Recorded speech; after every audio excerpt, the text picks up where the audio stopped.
For almost 400 years, the British Empire ran the world. At its peak, it controlled a quarter of the planet and a quarter of everyone alive on it. Roughly 458 million people lived under a single flag flown from a small, rainy island in the North Atlantic. The sun, as the saying went, never set on it. But behind the maps and the medals and the parades, the British Empire ran on a long chain of decisions. Some of those decisions were brilliant, some were ordinary, and some were so catastrophic that the world is still living inside the wreckage they left behind. This is the story of 10 of those mistakes. 10 choices made in London offices, on distant battlefields, in palaces and parliaments and war cabinets. 10 moments where the empire reached for something it should have left alone, or let go of something it should have held. 10 decisions that did not just change Britain, they changed the world forever. Starting with the one that cost London its most valuable colony of all. Section 1. Losing America by taxing it. Britain won the 7 Years' War against France in 1763. It was a massive victory. France was pushed out of North America, and Britain now controlled a huge stretch of land from the Atlantic coast to the Mississippi River. But winning that war had cost a staggering amount of money. By the time the fighting stopped, the British national debt had climbed to around £140 million, which was an almost unthinkable sum for the time. On top of that, keeping an army stationed in North America to defend the new territory was costing roughly £200,000 every year. The British government needed cash, and fast. Prime Minister George Grenville decided the answer was simple. The 13 American colonies had benefited from the war, so the colonies should help pay for it. In 1764, Parliament passed the Sugar Act, which placed duties on imported goods. The colonies grumbled, but mostly paid. Then, on March 22, 1765, Parliament took a much bigger step. It passed the Stamp Act, which King George III signed into law the same day. The Stamp Act was different from anything Britain had tried before. It was a direct tax on daily life in the colonies. Every legal document, every newspaper, every pamphlet, every marriage license, every court paper, even playing cards and dice, had to carry a special stamp that had been paid for with British money. The law was set to take effect on November 1, 1765. To men in London, this seemed perfectly reasonable. People back in Britain had been paying a similar stamp tax since 1694. Why should the colonists be any different? The answer came back loud and fast. The colonists argued that only their own elected assemblies had the right to tax them, because only those assemblies actually represented them. The British Parliament, sitting 3,000 miles away across the Atlantic, had no colonial members in it at all. A rallying cry spread from town to town. No taxation without representation. In Virginia, a young lawmaker named Patrick Henry pushed through the Virginia Resolves in May 1765, which flatly denied Parliament's right to tax the colonies. In October, delegates from 9 colonies met in New York City for what became known as the Stamp Act Congress. It was the first time the colonies had ever come together in a single room to push back against London. The protests did not stay on paper. Crowds in Boston and New York attacked the homes of stamp collectors. Groups calling themselves the Sons of Liberty hung officials in effigy, tarred and feathered taxmen, and forced stamp distributors to resign before they could even start work. Under intense pressure, Parliament repealed the Stamp Act in March 1766. But on the very same day, it passed the Declaratory Act, which insisted that Parliament still had full power to make laws binding the colonies in all cases whatsoever. London had backed down on the tax, but refused to back down on the principle. That refusal would prove fatal. More taxes followed. The Townshend Acts of 1767 put duties on glass, paint, paper, and tea. The Tea Act of 1773 tried to help the struggling East India Company by giving it a near monopoly on tea sold in America.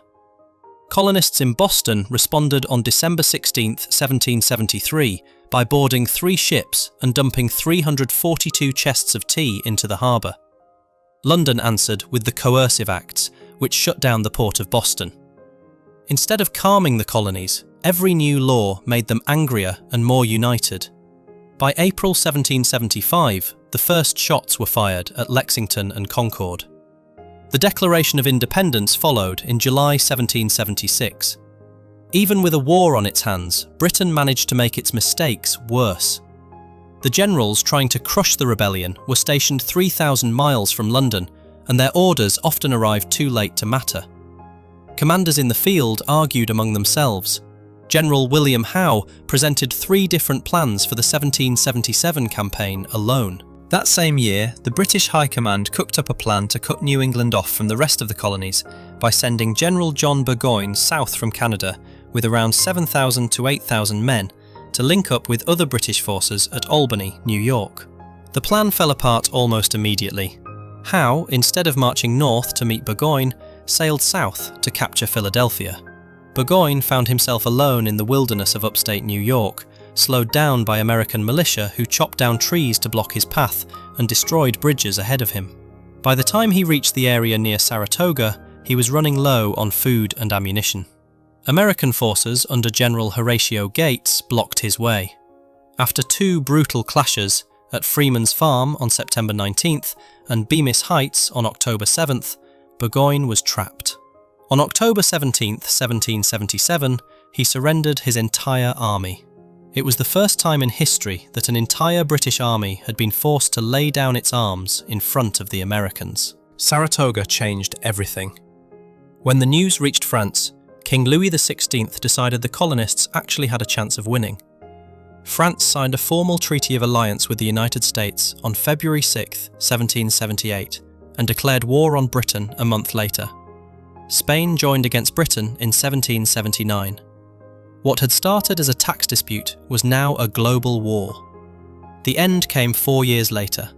Trapped between George Washington's Continentals and a French fleet blocking his escape by sea, British General Charles Cornwallis surrendered his army at Yorktown, Virginia, on October 19, 1781. The war dragged on for 2 more years on paper, but Yorktown broke British will. In 1783, the Treaty of Paris recognised the independence of the United States. Britain had lost its most valuable overseas possession. It had also handed the world a dangerous new idea. An armed colony could stand up to the largest empire on Earth and actually win. That idea would soon travel, crossing oceans and centuries, and the next time it arrived, it would come ashore in a place no British cabinet had yet learned to fear. Section 2. The Opium Wars and the forced narcotics trade with China. By the late 1700s, Britain had a problem that sounds almost ordinary, but turned out to be deadly. British people had fallen in love with Chinese tea.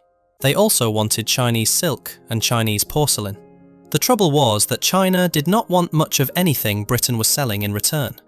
The Chinese Emperor's court believed the empire already produced everything it needed, so British merchants had to pay for their tea in silver, and year after year, silver kept flowing out of Britain and into China. The imbalance was enormous and getting worse. The British East India Company found a way to fix this, and it was a cruel one. In India, which the company controlled, it could grow opium on a massive scale. Opium was a powerful and addictive drug made from poppies, and there was already a small market for it in China. The company began expanding its opium fields in Bengal, packing the drug into chests and selling those chests to private merchants. Those merchants then smuggled the opium into China along the southern coast, handed it to local dealers, and collected payment in silver. The same silver Britain had been losing now came flooding back. It was a brilliant business plan, and a disaster for millions of Chinese people. By the 1830s, opium had become the single most profitable commodity in the entire British Empire. Historians estimate that by 1839, sales of opium to China were paying for the entire British tea trade. Inside China, the effects were horrifying. Addiction spread through cities, villages, and even the imperial bureaucracy. Workers could not work, soldiers could not fight. Local officials took bribes to look the other way. The silver that had once flowed into China was now flowing back out, wrecking the Qing economy in reverse.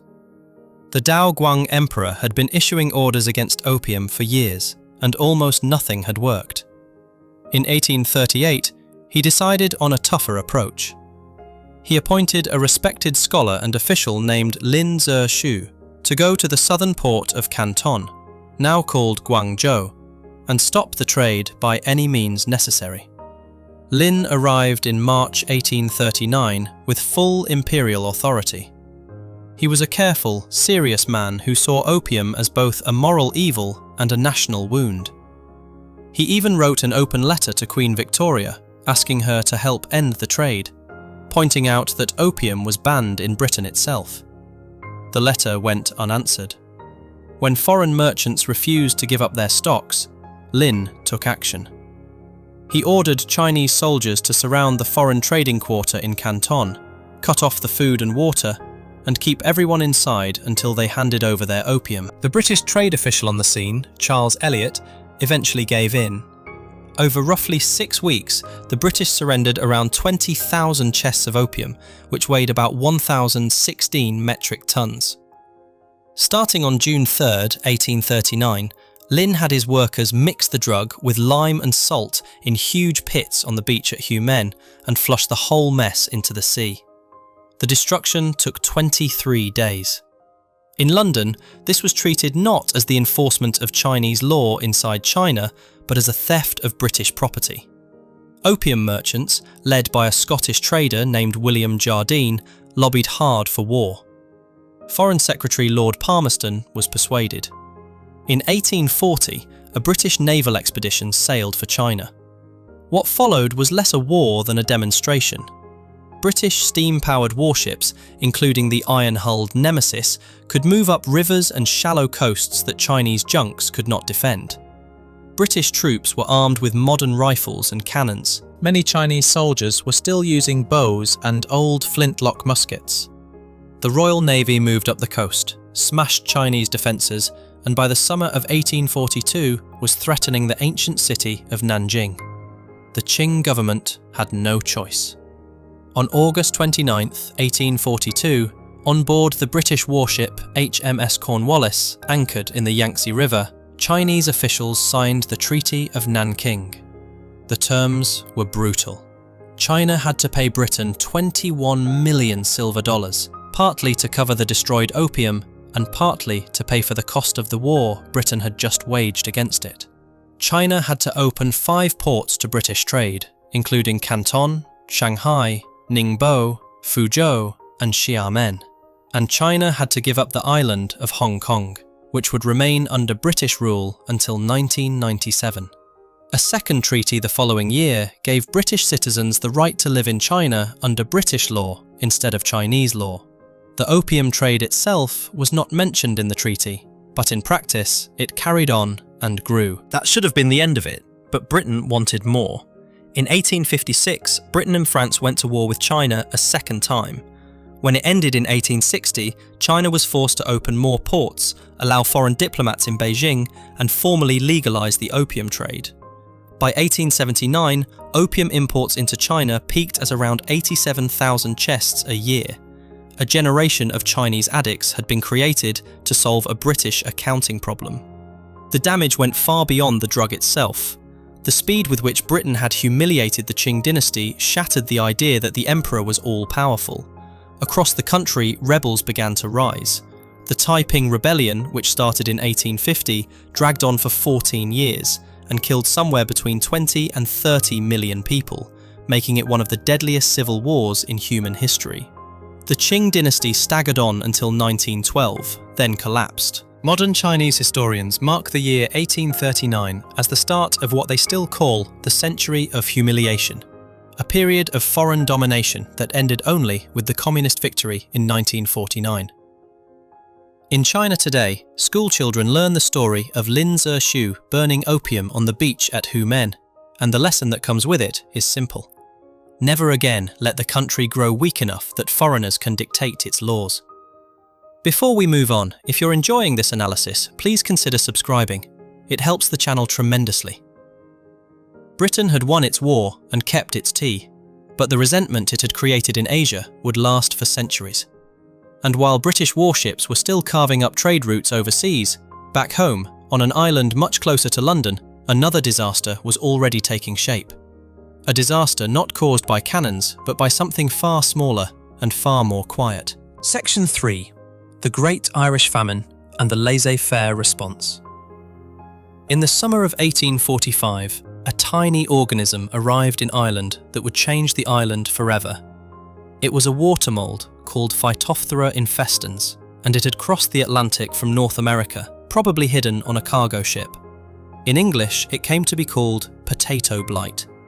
The first reports appeared in September 1845, when farmers began noticing that healthy green plants would suddenly wilt, their leaves blackening. When they dug up the potatoes, the crop looked normal at first, but within days it would rot into a foul-smelling slime. For most of Europe, this was a bad harvest. For Ireland, it was the beginning of a catastrophe, because the people of Ireland depended on the potato like almost nowhere else on earth. By 1845, the population of Ireland had climbed to around 8.5 million. Roughly 3 million of those people were totally dependent on potatoes for their daily food. A single acre of potatoes could feed a family of 6 for a year, which is why so many poor Irish tenant farmers had come to rely on that single crop. When the blight hit, between a third and a half of the 1845 potato harvest was destroyed. The next year, in 1846, 3/4 of the crop was wiped out. The blight returned again in 1848 and 1849. A whole way of life collapsed. The first British government response was not bad. The Prime Minister at the time was Sir Robert Peel, a Conservative who had actually served in Ireland earlier in his career and understood the country. In November 1845, Peel quietly spent £100,000 of government money on American maize, which was shipped to Ireland and sold cheaply to keep food prices from spiking. The Irish called it Peel's brimstone because it was hard to cook and harder to digest, but it kept people alive through the first winter. He also pushed through the repeal of the Corn Laws, which had kept foreign grain expensive in Britain and Ireland. But that political fight cost him his job. In June 1846, Peel resigned. The man who replaced him was Lord John Russell, leader of the Whig Party. The Whigs believed deeply in a doctrine called laissez-faire, which is a French phrase meaning roughly, let it be. The idea was simple. Government should not interfere with the free market. If people needed food, merchants would bring food. If prices rose, that was just the market doing its job. Government handouts would only ruin trade. And to put this idea into action in Ireland, the Treasury official in charge of famine relief was a man named Sir Charles Trevelyan. Trevelyan is the name most Irish people still attach to the famine today. He was a rigid evangelical Christian who genuinely believed that the blight was a judgment from God, sent to correct what he saw as the laziness and overpopulation of the Irish. In his own writings, he described the famine as a direct stroke of an all-wise and all-merciful providence, and as a sharp but effectual remedy. When Ireland had faced an earlier food shortage in 1782, the government had simply closed the ports and kept Irish food in Ireland. Trevelyan refused to do that. He believed closing ports would do permanent injury to the country. So, while Irish people starved, ships continued to leave Irish ports loaded with grain, butter, cattle, pigs, and other foodstuffs bound for England. In 1847, the worst year of the famine, known in Ireland as Black 47, almost 4,000 ships carried food out of Ireland to the English ports of Bristol, Glasgow, Liverpool and London. Food was shipped from some of the most famine-stricken parts of the country, including Ballina, Sligo, Tralee and Westport. British soldiers were sometimes used to guard the convoys of food on their way to the docks. Ireland was also importing large amounts of maize by that point, so historians still argue over whether it was a net exporter or net importer of food during the famine. But the sight that burned itself into Irish memory was simple and undeniable. People were dying in the ditches, while food sailed away under armed guard. The relief that was offered came in stages, and each stage was designed to be as harsh as possible so the Irish would not become dependent. First came public works. The government hired starving people to build pointless roads and walls for wages below the local rate, paid by the piece. Men already weakened by hunger collapsed on the job. Then, in early 1847, the government switched to soup kitchens, which worked better. At the peak, roughly 3 million people were being fed a thin, cooked porridge of maize and rice.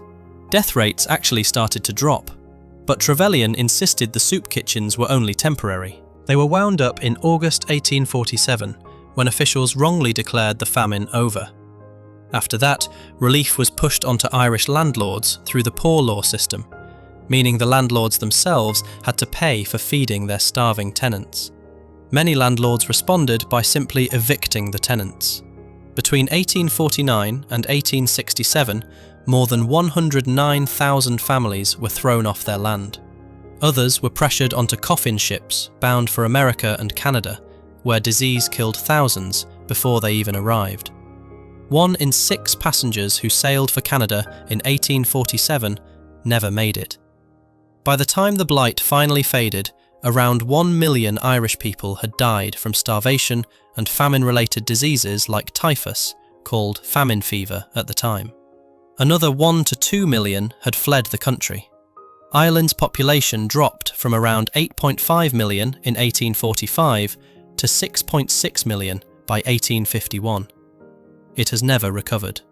Today, the island still has fewer people than it did before the blight arrived. The anger never faded either. The Irish nationalist John Mitchell famously wrote that the Almighty sent the potato blight, but the English created the famine. That single sentence would fuel Irish republicanism for the next 100 years, pushing Ireland toward rebellion, partition, and eventual independence. Waves of Irish emigrants poured into American cities like Boston and New York, where they built political machines, unions, and generations of grudge against British rule. The famine turned out to be one of the most politically explosive acts of neglect in modern history. But, as Britain was letting one part of its own kingdom starve, it was also starting to redraw the map of another part of the world. Far to the east, in the deserts of a dying empire, a handful of men in London were about to make promises they could not possibly keep. Promises that would still be shaping headlines a full century later. Section 4. The Triple Promise Carve-Up of the Middle East. By 1915, the First World War was going badly for Britain. Troops were dying in the mud of France by the tens of thousands.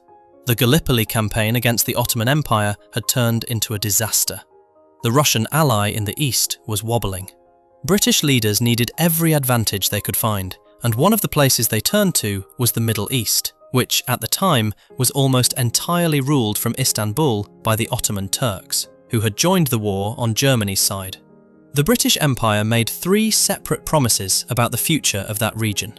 Each promise was made to a different group. Each one was meant to help Britain win the war, and each one contradicted the others.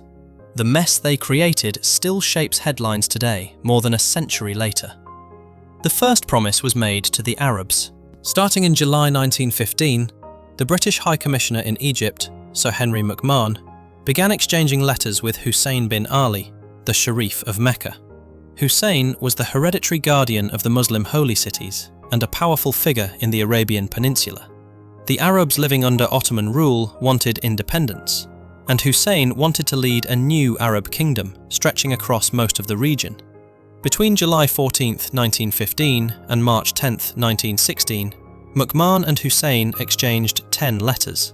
In them, Britain promised to recognise and support Arab independence across a huge area of the Middle East, if Hussein would launch a revolt against the Ottomans. The exact borders of this promised kingdom were left fuzzy on purpose.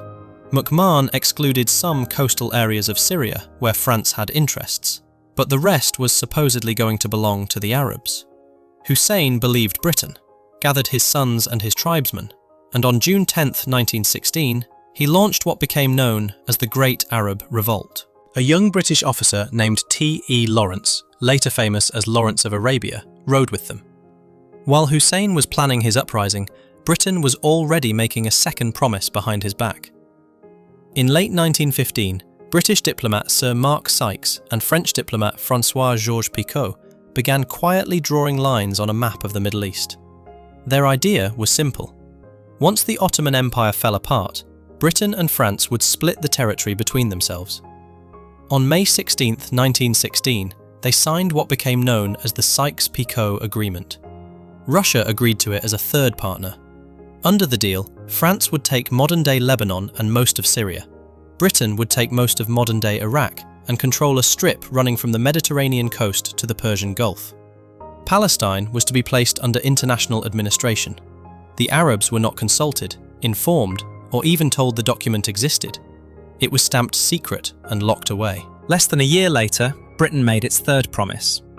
This one was to the Zionist movement, which wanted to create a homeland for Jewish people in Palestine, the same small strip of land that had been part of both the earlier promises.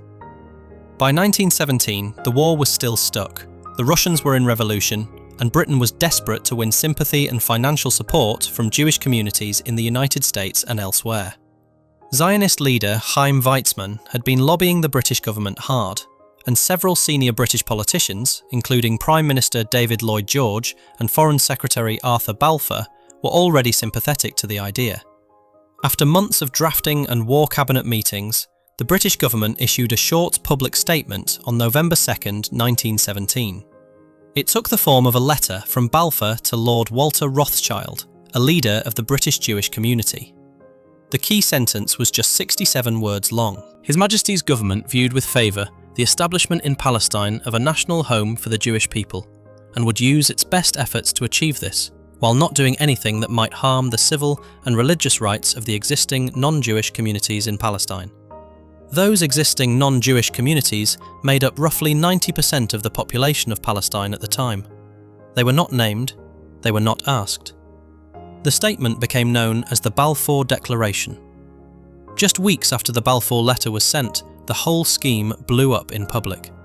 The Bolsheviks had just overthrown the Russian government, and when they went through the old imperial archives, they found a copy of the Sykes-Picot Agreement. In November 1917, they published it to the world. Suddenly, every Arab leader who had believed McMahon's promise could read, in black and white, that Britain and France had already agreed to carve up the land they had been promised. Lenin called Sykes-Picot the agreement of the colonial thieves. The Arab revolt kept going because Hussein still needed British backing to defeat the Turks, but the trust was gone. When the war ended in 1918, the promises collided. Hussein's son Faisal entered Damascus in October 1918 and tried to set up an Arab kingdom in Syria. The French, pointing to Sykes-Picot, threw him out by force in July 1920. At the San Remo conference in April 1920, the victorious Allies formalised a system of League of Nations mandates, which in practice meant that Britain and France would run the region. France took Syria and Lebanon, Britain took Iraq and Palestine. The Balfour Declaration was written directly into the legal document establishing the British mandate over Palestine in 1922. The promised independent Arab kingdom never appeared. Instead, a small cluster of new countries was drawn up on the map, with borders that often ignored which tribes, sects and ethnic groups actually lived where. The Kurds, a people of roughly 20 to 30 million today, were split between 4 different countries and given no homeland at all. The mess that the 3 promises created has been running ever since. The modern borders of Syria, Lebanon, Jordan, Iraq, Israel and the Palestinian territories all trace back in some form to decisions made by a handful of British and French officials between 1915 and 1920. The Arab-Israeli conflict, the sectarian splits in Iraq and Lebanon, the statelessness of the Kurds, and the deep suspicion of Western motives that still shapes Middle Eastern politics today, all grew out of that tangle of broken promises.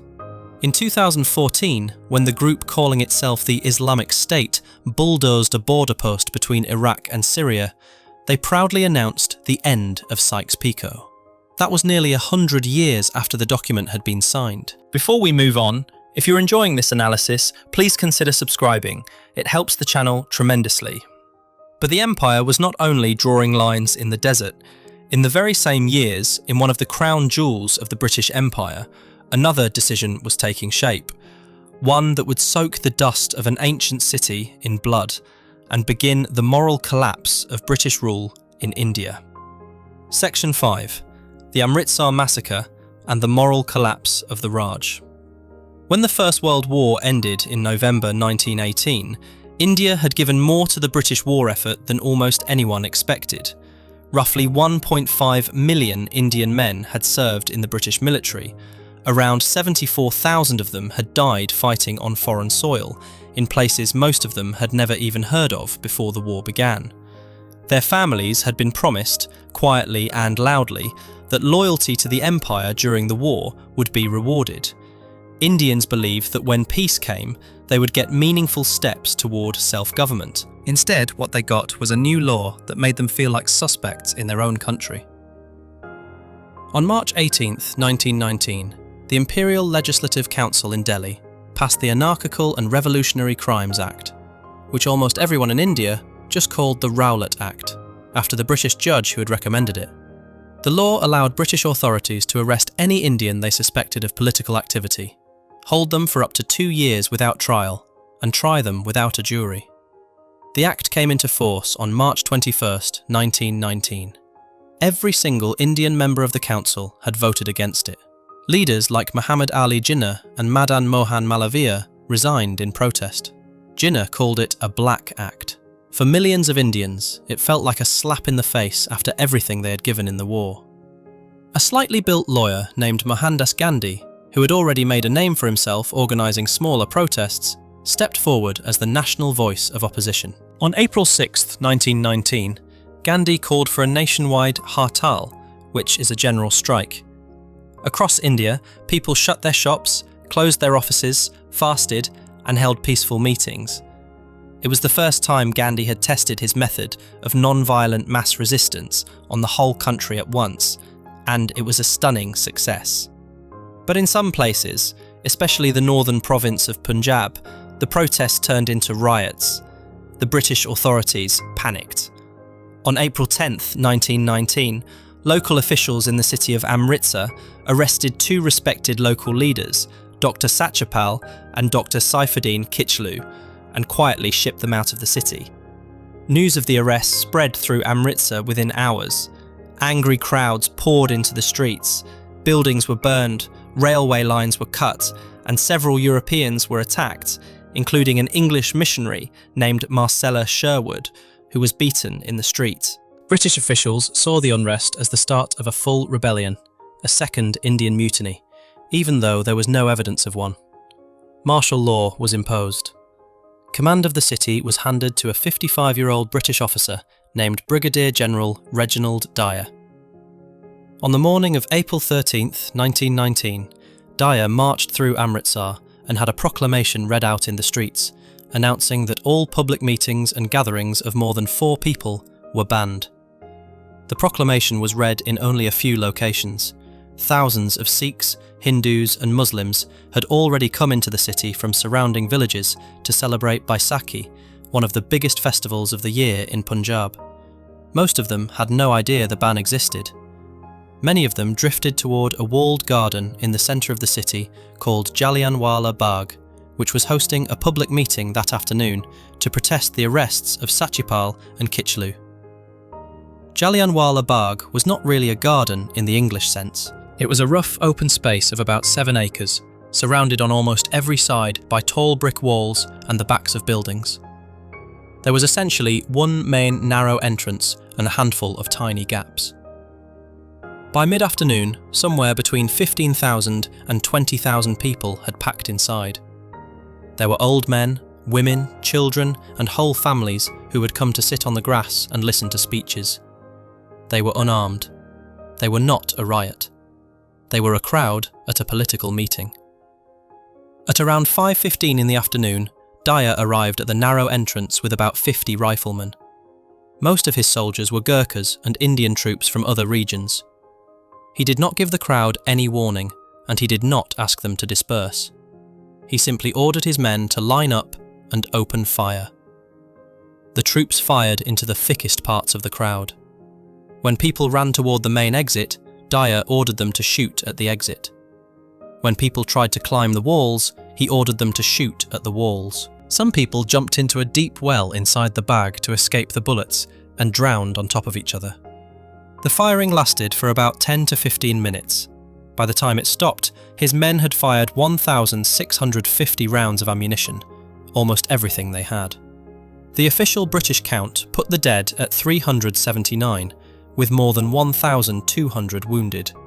Indian sources said the real number was at least 500 and probably much higher. Dyer afterwards made no effort to help the wounded. When he was later asked at the Hunter Commission inquiry whether he had taken any steps to attend to the injured, he replied flatly that it was not his job and that hospitals were open and the wounded should have gone there. He also said that his goal had been to produce what he called a moral effect, to strike terror not just in Amritsar but across all of Punjab. The second shock came from London. The Hunter Commission in 1920 officially censured Dyer and forced him to resign. But when the matter reached the House of Lords, the Lords actually praised him. A public fundraising campaign in Britain collected around £26,000 for him, a huge sum at the time, and supporters presented him with a jewelled sword inscribed with the words, "Saviour of the Punjab." For millions of Indians reading those newspapers, the conclusion was unavoidable. It was not just one bad general, it was the entire British establishment. The effect on India was permanent. The poet Rabindranath Tagore renounced the knighthood the British had given him. Gandhi, who had actively supported Britain during the war, wrote that cooperation with such a government was impossible.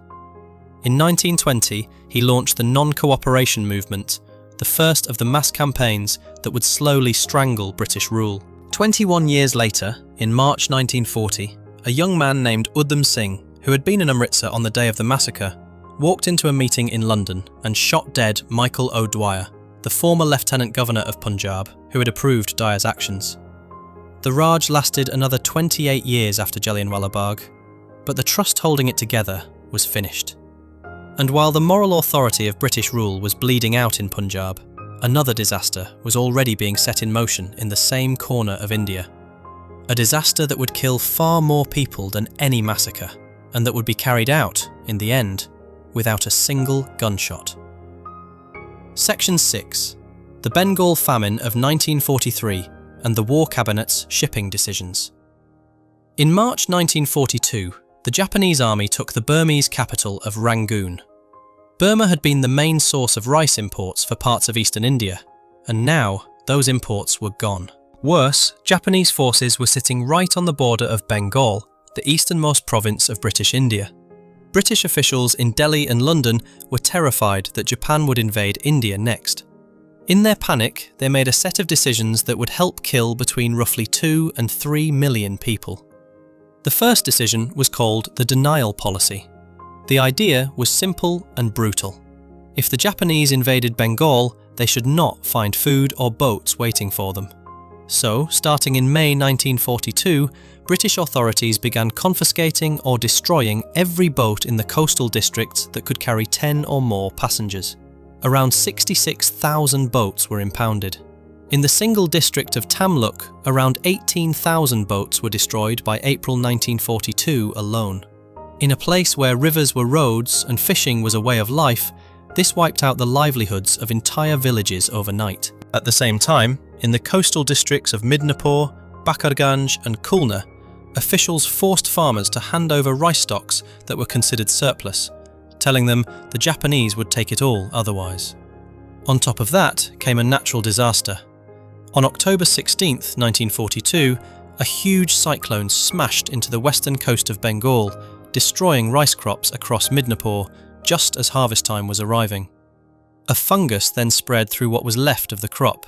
Prices of rice, already rising from war inflation, started to jump. But here is the part that has haunted historians ever since. In 1943, Bengal actually produced enough food to feed its people. Nobel Prize-winning economist Amartya Sen, who lived through the famine as a 9-year-old boy in Bengal, later showed that the 1943 rice crop was only about 5% smaller than the 5-year average, and 13% higher than in 1941, a year when no one starved. The problem was not that the food had disappeared, it was that the food was not reaching the people who needed it. A 2019 scientific study, published in the journal Geophysical Research Letters, looked at rainfall and soil data for every major Indian famine between 1873 and 1943, and found something striking. Every single famine before 1943 had been linked to drought. Bengal in 1943 was the one exception. That year, the region had above average rainfall. The disaster was made by policy, not weather. As the famine took hold, rich landlords, merchants, and rice mill owners hoarded grain, waiting for prices to climb higher. Poor farm workers, fishermen deprived of their boats, and day labourers found that their wages, paid in cash, could no longer buy enough food to live on. They began to walk. Entire families, skeletal and covered in sores, trudged into Calcutta looking for scraps. Many died in the streets. While this was happening, Churchill's War Cabinet in London was getting repeated and increasingly desperate requests from Viceroy Lord Linlithgow, and later from his replacement, Lord Wavell, to divert grain ships from Europe and Australia to feed Bengal. London kept saying no. The official reason was that shipping was scarce, that German submarines were sinking Allied ships at a terrifying rate, and that every ton of grain was needed for the war in Europe, and for feeding liberated populations like the Greeks, who were also starving. But the refusals went deeper than logistics. According to his own Secretary of State for India, Leopold Amery, and Viceroy Wavell's diary, Churchill personally pushed back hard against sending aid. He was recorded blaming the famine on Indians breeding like rabbits. When the death toll was reported to him, he reportedly asked why, if things were so bad, Gandhi was still alive. Wavell wrote in his diary that it was clear to him the British government considered the starvation of Bengalis less serious than the hunger of Europeans. Amartya Sen described what happened in Bengal as an entitlement failure, meaning people did not lose access to food because it did not exist, but because they lost the ability to claim it. His work on the Bengal famine later won him the Nobel Prize in Economics in 1998. The scholarly consensus today, according to Irish historian Cormac O'Grada, is that around 2.1 million Bengalis died, though estimates range from roughly 800,000 to 3.8 million, depending on how indirect deaths from disease are counted. Deaths from starvation peaked by November 1943, then were overtaken by deaths from cholera, malaria and smallpox that swept through the weakened population into 1944. When Wavell took over as Viceroy in October 1943, he finally got grain moving from Australia and Southeast Asia into Bengal, and the crisis eased. But the damage was already done, both to millions of bodies and to the idea that Britain was running India for its own good. In London, the famine was barely mentioned in wartime newspapers, censored for fear of embarrassing the war effort. Churchill, in his 6-volume memoir of the war, never wrote about it at all. For millions of Indians, the verdict was plain. The empire they had been told to sacrifice for would let them starve to save European stockpiles. Before we move on, if you're enjoying this analysis, please consider subscribing. It helps the channel tremendously. Bengal survived, barely, but the wound it left behind was about to open even wider. In just 4 years, the British would leave India altogether, and the way they walked out the door would kill almost as many people as the famine itself. Section 7. The Partition of India. By early 1947, Britain was broke, exhausted from the Second World War and desperate to get out of India. For almost 2 centuries, the subcontinent had been the crown jewel of the empire. Now it had become a burden no one in London could afford to carry. Communal violence between Hindus and Muslims was rising fast. The Indian National Congress, led by Jawaharlal Nehru, wanted a single, independent India. The Muslim League, led by Muhammad Ali Jinnah, demanded a separate country for India's Muslims, to be called Pakistan. The British decision was to stop negotiating, pick a deadline, and leave. Prime Minister Clement Attlee sent a new viceroy to carry out the withdrawal. Lord Louis Mountbatten, a great-grandson of Queen Victoria and a naval officer with a reputation for charm and speed, arrived in Delhi in March 1947. His original orders were to transfer power by June 1948. Mountbatten decided that was far too long. The country was already tipping into civil war. On June 3, 1947, after a series of tense meetings with Nehru, Jinnah and Sikh leader Baldev Singh, he went on All India Radio and announced his plan. British India would be split into 2 independent dominions, India and Pakistan. The transfer of power would happen in just 10 weeks. The new independence date was August 15th, 1947. 10 weeks to break up a country of almost 400 million people. 10 weeks to divide an army, a railway network, a civil service, a treasury, and hundreds of thousands of government buildings. 10 weeks to draw a border through the two most mixed provinces in the whole subcontinent, Punjab in the west and Bengal in the east, where Hindus, Muslims and Sikhs had been living as neighbours for centuries. The man picked to draw that border was Sir Cyril Radcliffe, a London barrister. Radcliffe had never been to India in his life. He had never been anywhere in Asia. He knew almost nothing about the cultures, the languages, the rivers, or the irrigation systems he was about to carve through. Both Nehru and Jinnah actually agreed on his appointment, precisely because he had no local knowledge, and therefore no personal bias. Radcliffe flew into India on July 8, 1947. He was given outdated maps, incomplete census data, and about 5 weeks to draw a line that would decide the fate of 88 million people. He was locked inside a bungalow in Delhi during the hottest part of the year, hating the climate and hating the job, and he ploughed through the work as fast as he could. He drew 2 lines. One was a zigzag of about 553 kilometres, slicing Punjab in half. The other was much longer, about 4,096 kilometres, cutting through Bengal. Pakistan was a strange creation with 2 separate wings, West Pakistan and East Pakistan, separated by more than 1,000 kilometres of Indian territory. East Pakistan would later become Bangladesh. Radcliffe finished his boundary award by August 12th, but Mountbatten deliberately held back the announcement until August 17th, 2 full days after independence celebrations were already over. No one wanted the blood-soaked map to spoil the speeches. The result was that for 48 hours, millions of Indians and Pakistanis did not actually know which country they were in. And when the lines were finally made public, what followed was one of the greatest human disasters of the 20th century. Somewhere around 14 million people abandoned their homes and started walking, Hindus and Sikhs running east into India, Muslims running west into Pakistan. They moved in huge columns that stretched for miles across the plains. Trains pulled into stations on both sides of the border with nothing but corpses inside, everyone on board having been hacked to death by mobs along the way. Whole villages were burned. Whole families were wiped out. At least 1 million people were killed in the violence, and some estimates run as high as 2 million. Roughly 100,000 women were abducted, raped, or forced into marriage. Many families, believing that death was better than what waited for them, killed their own women and children. In one Sikh village in what became Pakistan, 90 women jumped into a well and drowned themselves rather than be captured. The British Army and police, in the final weeks of the Raj, largely failed to protect anyone. Radcliffe was paid a few £1,000s for his work. Before leaving India, he burned all his personal papers. He refused to accept his fee out of guilt, and he never returned to the subcontinent for the rest of his life. The consequences have never gone away. India and Pakistan have fought 4 full wars since 1947. In 1947 itself, in 1965, in 1971, and in 1999.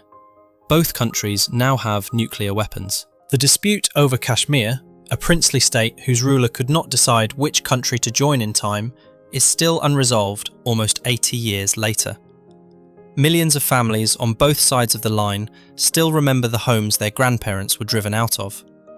A border drawn in 5 weeks by a man who had never seen the land still shapes the daily lives of nearly 2 billion people. But even as the empire was crumbling in India, it was still holding on in other places. And in one of them, far to the south, in the highlands of Africa, Britain was about to do something it would spend the next 60 years trying to hide. Section 8. Mau Mau and the Kenyan detention camps. In the highlands of central Kenya, on land that for centuries had belonged to a people called the Kikuyu, something had gone very wrong long before the shooting started. Beginning in the early 1900s, British settlers had taken the best land in the country for themselves and given it a name that said exactly what they thought of it. They called it the White Highlands. By 1948, around 30,000 European settlers owned roughly 12,000 square miles of the richest farmland in Kenya. Meanwhile, about 250,000 Kikuyu were squeezed into reserves, covering about 2,000 square miles of far worse ground. Kikuyu families who had farmed the hills for generations were pushed off and forced to work as labourers on the very land their grandparents had owned. By the early 1950s, that anger finally boiled over. A movement took shape among young Kikuyu men who had come home from serving in the British Army during the Second World War and found they were still treated as second-class people in their own country. They wanted the land back, and they wanted the British out. The British called them Mau Mau, a name whose origin is still disputed. The Mau Mau began attacking white settler farms, but they also killed Kikuyu, who worked for the colonial government, chiefs they saw as traitors.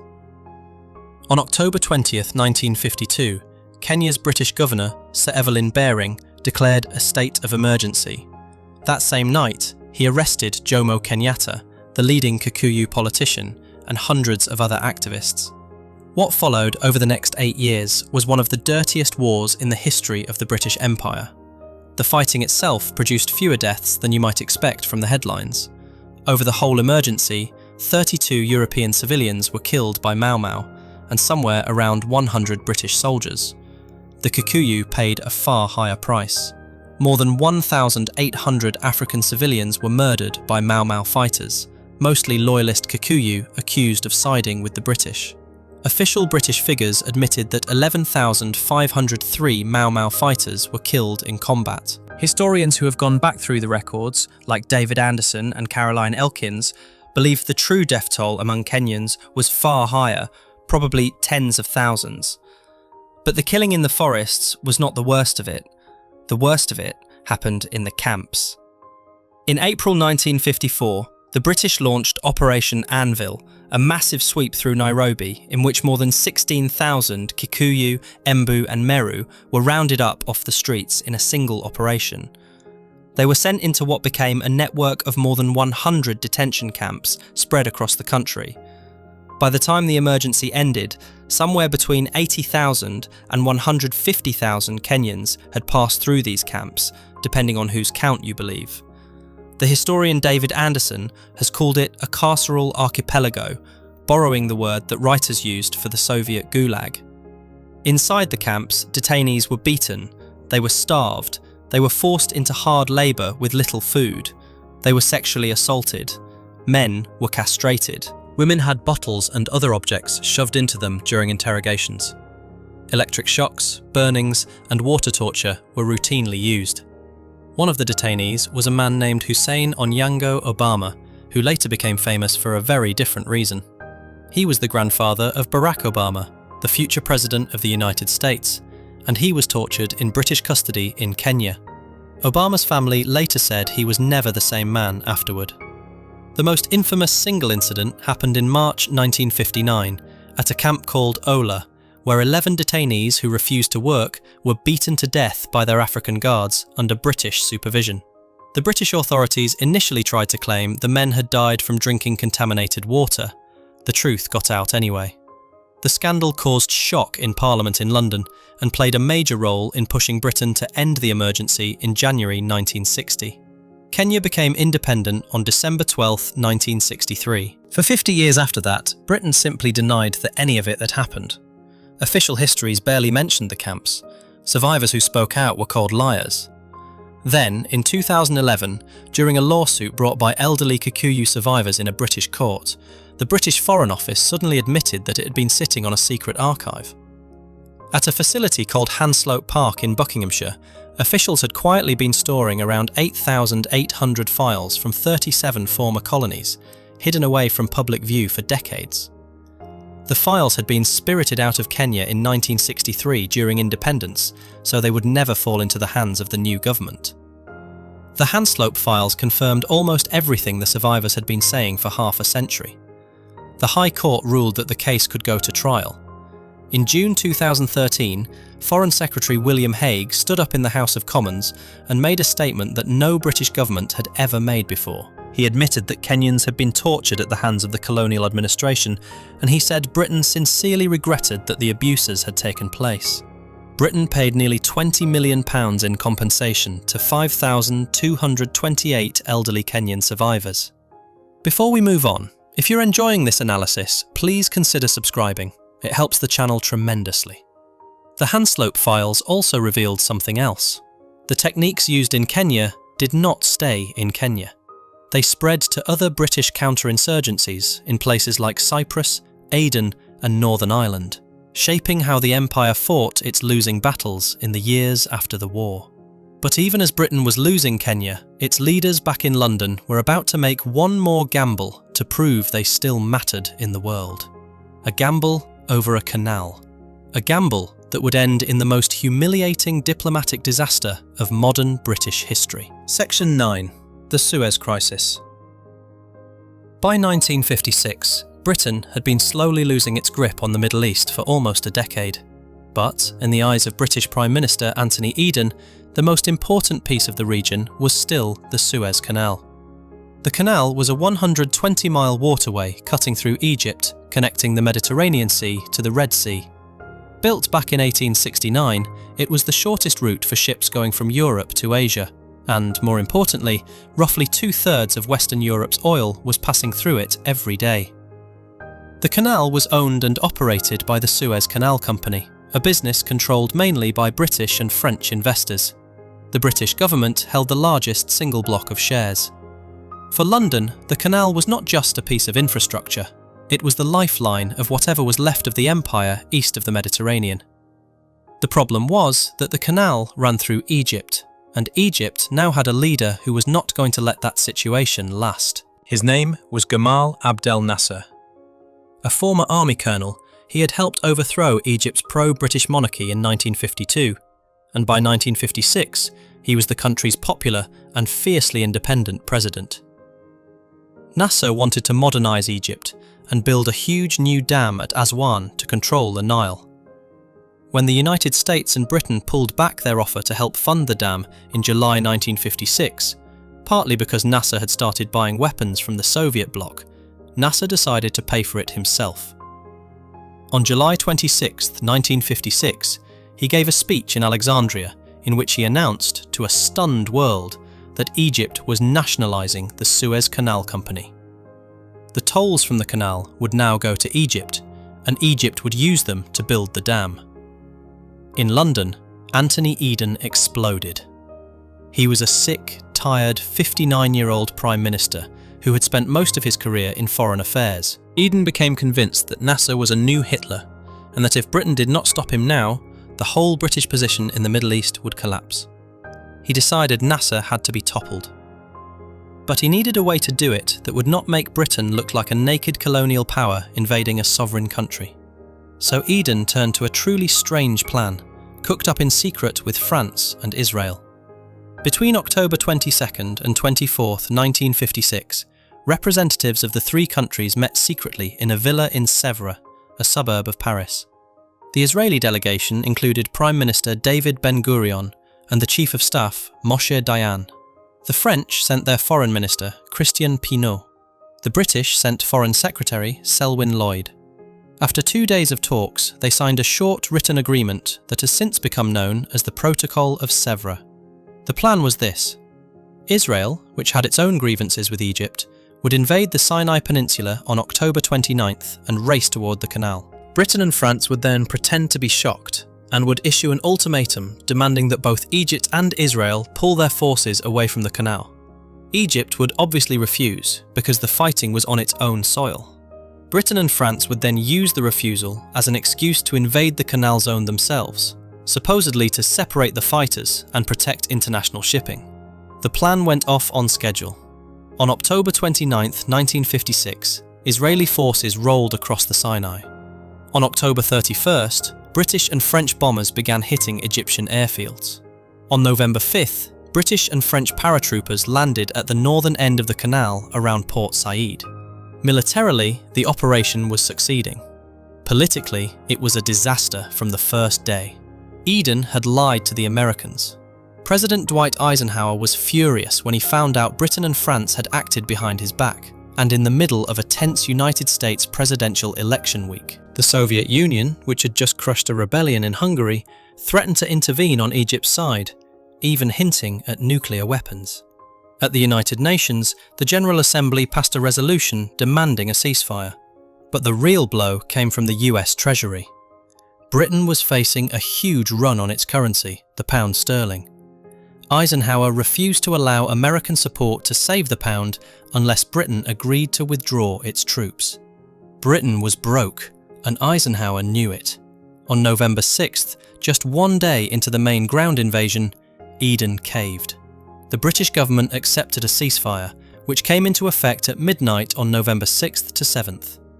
Anglo-French forces began pulling out within weeks. A United Nations emergency force was sent in to replace them. Egypt kept the canal. Nasser came out looking like a hero across the Arab world and far beyond. The canal itself had been blocked by Egypt with scuttled ships and stayed closed until March 1957. Anthony Eden, broken in health and reputation, resigned as Prime Minister in January 1957. For Britain, Suez was a turning point that nobody could deny. It proved, in public and in front of the whole world, that the British Empire could no longer carry out a major military operation without the permission of the United States. The empire that had once ruled a quarter of the planet was now a junior partner to Washington. In the years that followed, British colonies across Africa and the rest of the world began to peel away. By the mid-1960s, most of what had been the empire was gone. But the story of the empire's fall did not start in Egypt in 1956. Many historians argue that the real death blow had actually landed 15 years earlier, on a tropical island at the edge of Asia, where an entire British army surrendered in a way that shattered the myth of European power forever. Section 10. The Fall of Singapore and the Shattering of the Asian Raj. For almost 20 years before the Second World War, the British Empire had pointed to one place on the map as proof that it was still unbeatable in Asia. That place was Singapore. Sitting at the southern tip of the Malay Peninsula, Singapore was a tiny island with an enormous British naval base, built at huge expense through the 1920s and 1930s. London called it the Gibraltar of the East. Newspapers called it the Impregnable Fortress. Politicians used it to calm nervous Australians and New Zealanders who worried about a rising Japan. As long as Singapore stood, the idea went, Britain could defend the whole of its Eastern Empire from this one rock. There was just one problem. The fortress had been designed to repel an attack from the sea. Its famous big guns all pointed out toward the ocean. Behind the base, on the land side, facing the Malayan jungle to the north, Singapore was barely defended at all. British military planners had simply assumed that no enemy could ever push a serious army through that jungle. The Japanese army proved them catastrophically wrong. On December 8, 1941, the same day as the attack on Pearl Harbor across the international dateline, Japanese troops landed on the northeastern coast of Malaya. Their commander was Lieutenant General Tomoyuki Yamashita, a tough and experienced officer leading about 30,000 frontline soldiers. Just 2 days later, on December 10th, Japanese aircraft found and sank the two most powerful British warships in the region, HMS Prince of Wales and HMS Repulse, off the coast of Malaya. Around 840 British sailors went down with the ships. In a single afternoon, Britain lost its ability to defend the Eastern Empire by sea. The Royal Navy would never replace those losses in time to matter. On land, things went even worse. Yamashita's troops came down the Malay Peninsula at stunning speed. Many of them rode bicycles, which let them move through jungle tracks that the British thought were unusable. British, Indian and Australian defenders, poorly trained for jungle warfare and let down by bad leadership and poor intelligence, were outflanked again and again. British commanders kept ordering retreats. By the end of January 1942, after just 8 weeks of fighting, every Allied soldier still alive on the peninsula had been pushed back onto Singapore Island itself. The last of them crossed the causeway linking Singapore to the mainland on January 31st, 1942. British engineers blew up part of the causeway behind them. On the island, the commander was Lieutenant General Arthur Percival. On paper, he had about 85,000 troops under his command, a force that outnumbered Yamashita's attackers by roughly 2.5 to 1.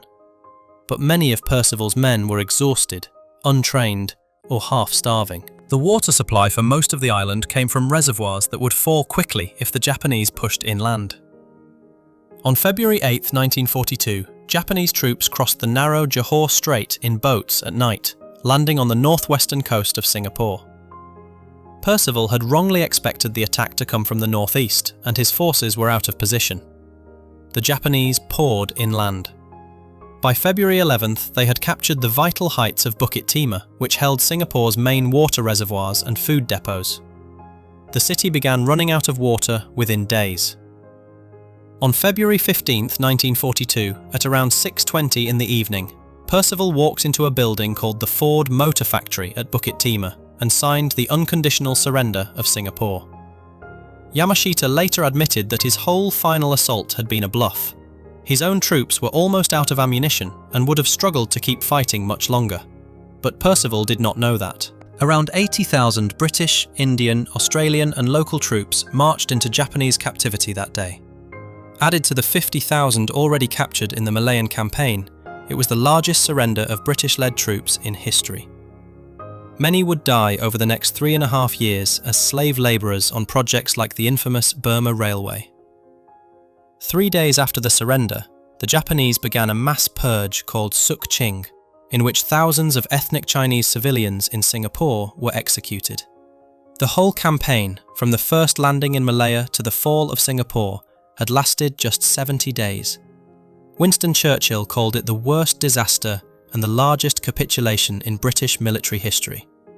But the damage went far beyond the numbers. For more than a century across Asia, the legitimacy of British rule had rested on a simple, unspoken idea. White European soldiers were invincible. Local people, no matter how many there were, could not stand against them. Singapore shattered that idea in 10 weeks, in front of the whole world. People across India, Burma, Malaya, Indonesia and Vietnam watched tens of thousands of British troops being marched into prison camps by a smaller Asian army, and they drew the obvious conclusion. The empire was not invincible. It could be beaten. When the Second World War ended in 1945, and Britain tried to return to Asia, it came back to a very different continent. Independence movements were already organising everywhere. Burma became independent in 1948. Malaya followed in 1957. Singapore itself became fully independent in 1965. And in between, as we have already seen, the Raj in India came to its end in 1947. The long, slow unravelling of the British Empire in Asia, one country after another, can be traced back in large part to those 70 days in late 1941 and early 1942. And so, from the tax on a piece of stamped paper in colonial Boston to the fall of a fortress in the jungles of Asia, 10 decisions made in London offices and on foreign battlefields helped shape the world we live in today. Borders we still argue about, wounds that still bleed, and countries that still carry the marks of choices made by men who thought the sun would never set on their empire. The sun, in the end, set anyway, and the shadows it left behind still stretch across almost every continent on Earth. If you enjoyed this video, make sure to subscribe. Thanks for watching, and I'll see you in the next one.